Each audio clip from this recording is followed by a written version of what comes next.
Timnas Indonesia Sinteyong segera pulang ke negara asalnya Korea Selatan. STY akan pulang pada hari Rabu Minggu atau pada hari Minggu tanggal 26 Januari 2025. Rencana kepulangan STY dibocorkan oleh mantan penerjemahnya Jong Sok-soo atau JJ. Setelah dipecat oleh PSSI, Sinteyong diketahui masih beraktivitas di Indonesia seperti menjadi bintang tamu, main film hingga bertemu dengan para pejabat Indonesia.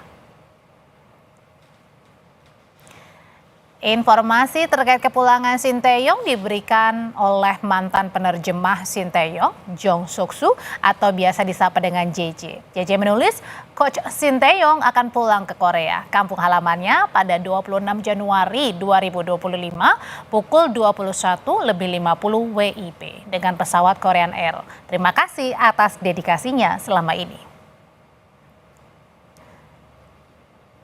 Sebelumnya, mantan pelatih Timnas Indonesia diketahui melakukan sesi syuting film di daerah Subang, Jawa Barat.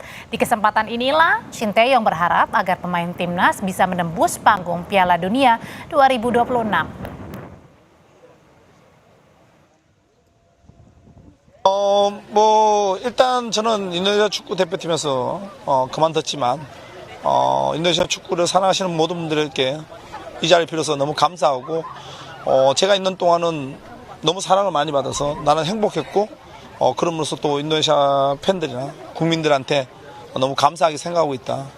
그리고 우리 PS사의 에릭 회장님을 비롯해서 우리 새로운 감독 모두 다 성공할 수 있게끔 저는 진심으로 바라고 있고 우리 선수들이 같이 하나가 돼서 2026년 월드컵을 꼭 나갔으면 좋겠다. 그럼으로써 내가 같이 이제까지 5년 동안 키워놨던 우리 선수들, 그 다음에 5년 동안 만들어놨던 시스템이 안 무너졌으면 좋겠다는 게 내 생각이다.